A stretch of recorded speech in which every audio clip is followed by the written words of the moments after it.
Hello. You're tuning into the episode of The Wunderkind Show. Today's first topic, the Bengals. Oh! Yo! So, what I'm going to do is tell you what's going on with the Bengals, because this is Raven news. Because remember, a lot of these, listen, I know Bengal fans watch the show, and I love you. But we still rivals, so you got to catch this heat. So I'm going to read off what's been going in the Bengal universe, the orange plateau of their culture, right? So from Adam Schefter, I'm going to read this off to you. Bengals, three-time Pro Bowl DN Trey Hendrickson has requested to be traded from Cincinnati per league source. Hendrickson is due to make $15 million this season and is looking for more long-term security than Cincinnati has been willing to offer. He has even said he is willing to retire. And I know you're like, dang, that's Chris, one of the best defensive players. Yo, what's going on? Yo, you think I'm done? No, I ain't done. The other part of this thing is, from Adam Schefter also, Bengals franchise wide receiver T. Higgins has also requested to be traded, being that there have been no contract talks with the team now in over a year. Oh!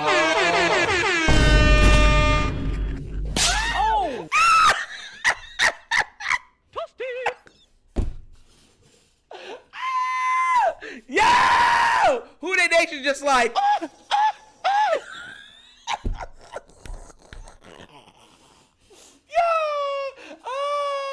See, look, the one thing I always say with the Ravens, right, for a gift and a curse that it might be, we're always in the thick of things, right, because the Ravens believe in a high floor, low ceiling. Now, because of Lamar Jackson, it raises our ceiling exponentially, which mitigates their thought processes, right? It's just like Steelers, right? Like, they'll always have a winning record, even if it's by one game, right? But what's the actual chances of them winning the Super Bowl with that? You're going to come from, they're not having losing seasons. They have 10-win seasons, 9-win seasons, stuff like that. You know, keep having it. But are they a threat to make the Super Bowl? And the answer has been perpetually over the last, 10 years, 12 years. No, they haven't. So, you know what I mean? Like, and that's with them having the triple Bs. You feel me? And I'm not talking about Rick Ross, triple C's. I ain't talking about the triple B's, the killer B's. You feel me? Ben Roethlisberger, what's it called? Oh my God, what's his name, bro? Bell, the running back, and Antonio Brown, the wide receiver. And they're going to get it with even that type of trio. And that trio at its peak was absolutely bossa nova. So, listen. I know I'm coming off as being petty. I know. But I'm a fan, so I gotta come off petty. Finish him, Daddy. And here's the thing, too. This is why I've said, when people were saying that the Bengals are coming back with all of this hoopla, I'm like, bro, there's a chance the Bengals don't make the playoffs this year again. There's a chance. They don't do well against the Browns. They don't do well against the Ravens, and the Steelers don't have losing records. The two seasons that they did great, we were rattled. Us and the Browns were rattled by injury. That's what we were. I'm talking about a healthy Joe Burrow has trouble with Baltimore, and he has trouble with the Browns. And Pittsburgh somehow finds a way to win 9 games, at least, every single year. They get quarterback play from the mascot. They win in 9 games. Because tell you the truth, the kryptonite for the Ravens has been the Steelers. Boy, Whodey Nation. Who that?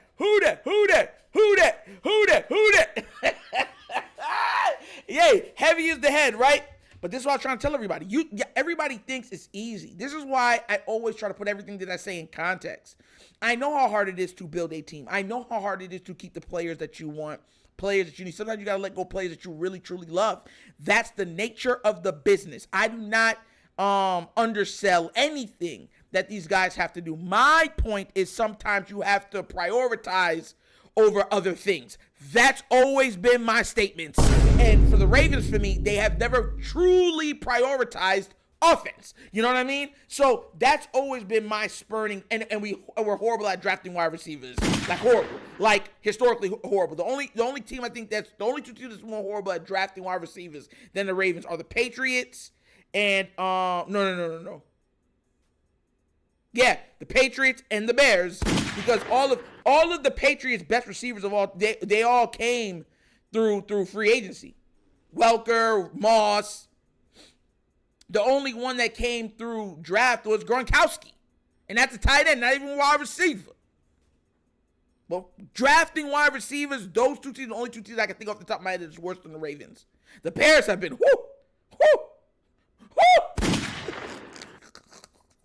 it's been detrimental on them. But I think that's also more because they have never had a good drafting quarterbacks is their Achilles heel. And because you don't have a quarterback, you can't get the ball to the wide receivers. So even if they drafted good wide receivers, they don't have the quarterbacks to get the job done. So that's where that's coming from. Man, I sat there reading this and I was like, boy. And it bites, right? Because guess what? The Ravens go through this stuff.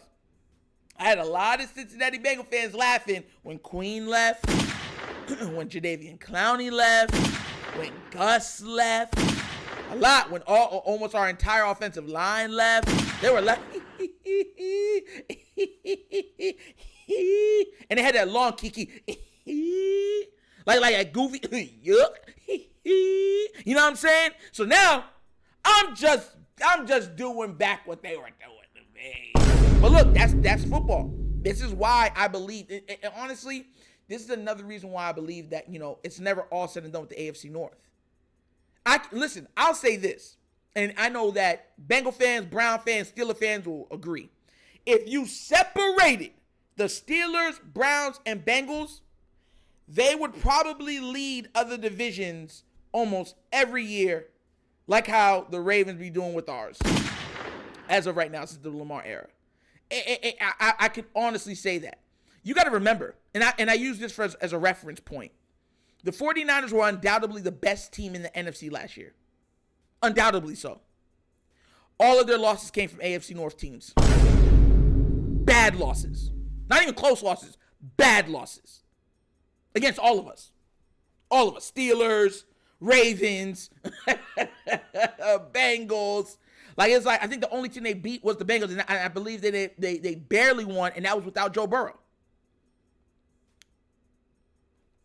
So, you know what I mean? If we could just the problem with the AFC North is we just end up killing each other. Every year, pretty much, is Braveheart. Put the paint on your face and scream, George! Yo! But hey, we're going to get to see if you can retain your talent. And this is why I believed. Why? Because the Bengals want to run this back one more time. This is the cheapest way to do it, right?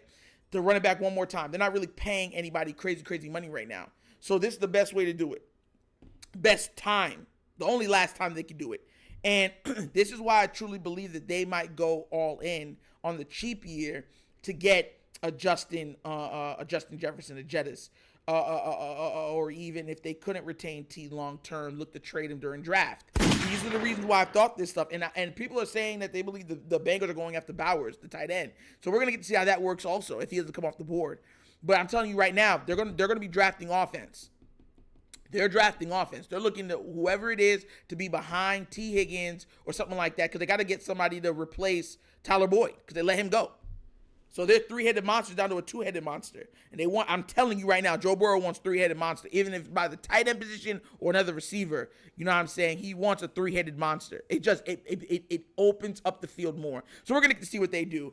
But as a Raven fan,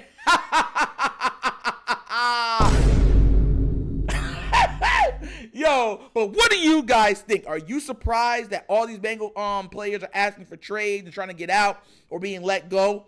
And do you think that the Bengals will even be able to compete with the Ravens next year with all of these holes, even with the healthy Joe Burrow, right? Whatever you think, let me know down in the comment section, all right? But as always, that's the episode of The Wunderkind Show. Thank you for watching. I know how we get down. We have fun and we laugh, but everything we talk about rooted in what? Facts and truth.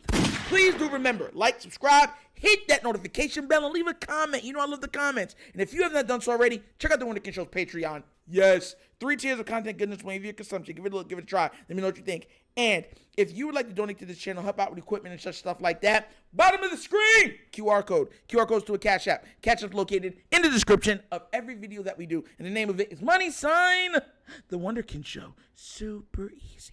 But once again, this is The Wunderkind Show. This is your host, Michael, signing off. And as always, you know my slogan. Peace. And I am out of here. Huh? Yerp. Finish him, Daddy. Oh, oh.